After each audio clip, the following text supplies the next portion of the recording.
Décidé à moderniser son pays et à se faire désirer par sa population, le président Denis Sassou Nguesso a pris le taureau par les cornes. Il a décidé de bâtir le Congo en commençant par les voies de communication. La route Pointe-Noire-Brazzaville. Aujourd'hui, 6 heures de route environ suffisent pour parcourir les 530 km qui séparent les deux principales villes du Congo. Il y a quelques années, une telle prouesse relevait tout simplement de l'impossible. Tous les chefs de l'État qui se sont succédés à la tête du Congo depuis l'indépendance ont caressé le rêve de réaliser ce projet. Un seul a pu le matérialiser, Denis Sassou Nguesso.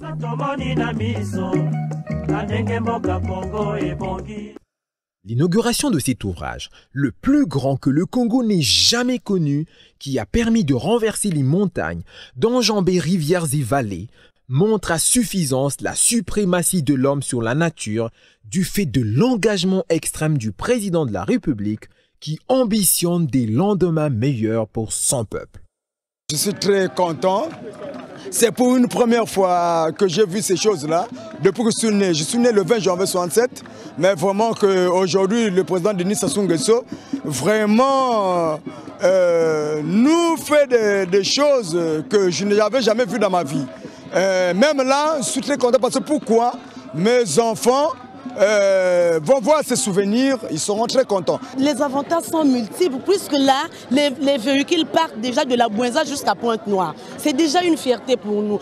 Merci beaucoup. Félicitations vraiment à Mokozi Nabiso, à Sali, Nzela, à Brazzaville, Pointe-Noire. Vraiment, c'est bien goudronné. Na fan na nsaku, mais na commune nga proche, na goudron vraiment. Et je sala nga elengi, oyo kamyo yuta kakindamba. Donc boy vraiment, mboka ezo tonga ma elengi. Donc to commune gu. Je peux vous garantir que la qualité est là. Les SCSCEC a très bien travaillé. Et je ne pense pas qu'il y ait de problèmes majeurs à l'avenir. Les populations riveraines peuvent remercier le président Denis Sassou Nguesso du travail accompli.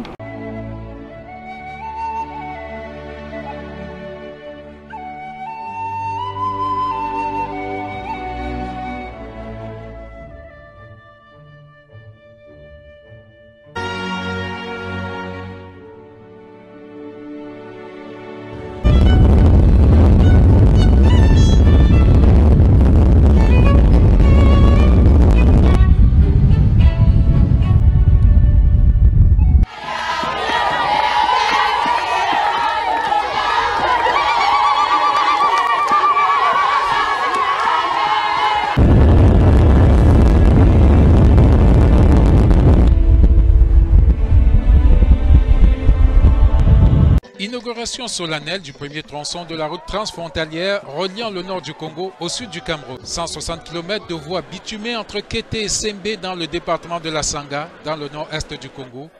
42 mois de travaux et un budget de 100 milliards de francs CFA. Nous passons d'ici jusqu'à Brazzaville et Pointe-Noire, on élève ses temps. Les produits agricoles, ça va bien écouler sur le grand marché. Un pas de plus vers l'intégration en Afrique centrale. Une grande première au Congo-Brazzaville, ce viaduc long de plusieurs kilomètres relie les différents quartiers du Talangaï allant de Ngamakoso à Kintele. Construit au bord du fleuve Congo, doté d'une architecture de grand standing, le viaduc est soutenu par des colonnes en béton armé et dispose de 4 voies de sens différents. Une modernisation qui passe par le développement des infrastructures routières à cause de leur importance capitale en matière de communication. Hier, se rendre à Kintele le plus rapidement possible était difficile. Le tronçon ainsi ouvert à la circulation ouvre la voie au tourisme et offre une vue panoramique sur l'ensemble de la zone jusqu'au complexe sportif de Kintele qui pétille de 1000 charmes à Brazzaville. Reconnaissable par sa forme circulaire et ses couleurs. Plus vrai que la réalité, ce viaduc est un patrimoine de premier ordre. Alors, quoi de plus probant?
lundi, ce sont des ouf.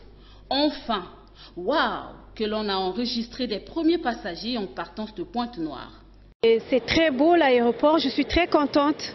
C'est comme en Europe quoi. Et ça fait aussi une fierté pour le pays. C'est propre, c'est beau, c'est bien, c'est vraiment super. Félicitations. Oh, c'est magnifique, hein? On sent le modernisme. Et c'est vraiment extraordinaire. Hein? 3 années d'attente ont paru très longues, mais elles ont été nécessaires pour assurer le confort à tous les usagers de cet aérogare. Vu que nous travaillons jusque-là dans des conditions à peine acceptables, avec l'ouverture de la nouvelle aérogare, les conditions sont mieux qu'avant. Les conditions sont bonnes, on est très fiers. Là-bas, on était dans le show. Dis merci aux autorités qui ont fait qu'on puisse rentrer. Au nombre de ceux qui se réjouissent de l'ouverture de cette infrastructure, on compte les Ponténégrins qui plaident pour la préservation de cet acquis. Voilà une parfaite réussite dont se félicite toute la nation congolaise. Ensuite, il a pensé qu'il lui faut des édifices qui inspirent respect et dignité à la République. Elles sont déjà la cible des partenaires extérieurs du pays. Les tours jumelles de Brazzaville, construites en Pila, un quartier du 6e arrondissement Talangaï, font les yeux doux à plusieurs investisseurs. Très belle réalisation qui effectivement positionne le Congo pour être un centre pour l'événementiel, pour les grandes conférences, les grandes rencontres. Avec 135 mètres de hauteur, les 2 tours jumelles de Brazzaville, c'est 30 niveaux, composés entre autres de 162 chambres, dont 42 de luxe, et 18 autres standings présidentiels, des bureaux et des salles de conférence. Bref, la liste est loin d'être exhaustive. Un plateau technique qui pourrait faire à ce que cet établissement public accueille sans embâche les événements de taille.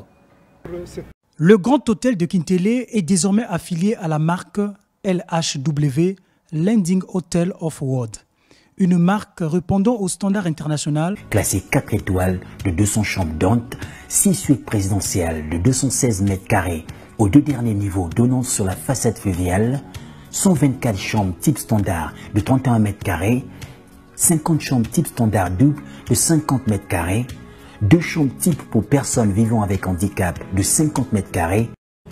Le rez-de-chaussée de l'hôtel comporte essentiellement une aire de réception et un lobby avec salon et bar, des restaurants ultramodernes, des salles de réunion, des bureaux administratifs et une zone commerciale, un spa comportant une salle de fitness, un salon de détente, une station thermale avec sauna et jacuzzi, puis 4 salles de massage.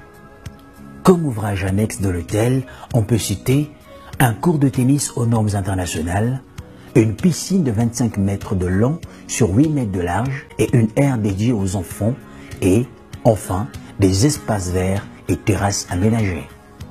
Le Centre international de conférences de Kintélé est réalisé en 2 volets.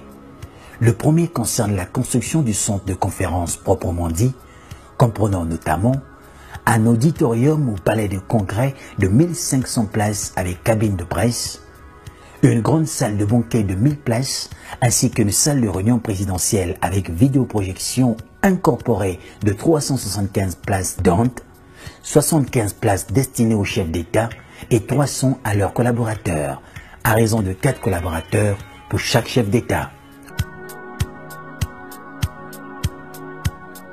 On y trouve également des salons VIP, une salle de presse d'une capacité maximale de 148 places, 4 salles de traduction simultanée, une clinique des premiers soins et des locaux techniques pour des équipements spécifiques.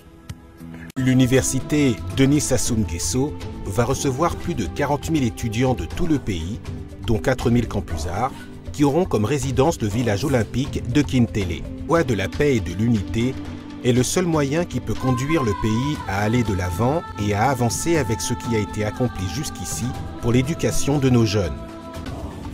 Parce que le travail ne va pas s'arrêter. Étant une perle brillante en Afrique, la ville de Brazzaville pourra présenter son charme irrésistible au monde durant les Jeux africains et ses nouvelles installations sportives les plus modernes en Afrique centrale-ouest contribueront à la nouvelle énergie de la ville. Le Congo ouvrira un nouveau chapitre de son histoire pour un avenir rayonnant.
l'énergie, passant par là, il a fallu bien connecter tout le Congo au boulevard énergétique.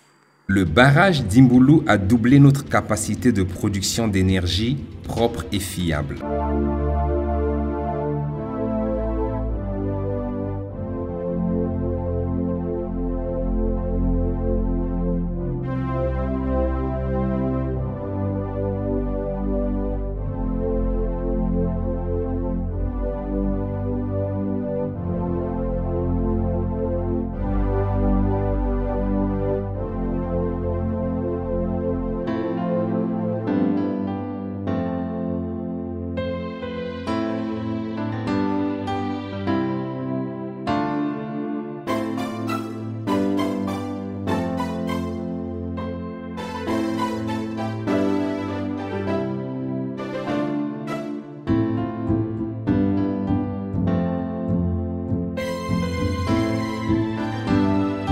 Lancés en septembre 2012, les travaux du barrage hydroélectrique de Liwesso ont duré plus de 4 ans comme prévu par l'entreprise constructrice China Gezuba Group Company Limited pour un coût global de 64 204 397 117 francs CFA. L'ossature de cet ouvrage trône à 44 mètres de hauteur maximum sur 375 mètres de longueur et 8 mètres de largeur pour un volume d'exploitation de 52 250 000 mètres cubes.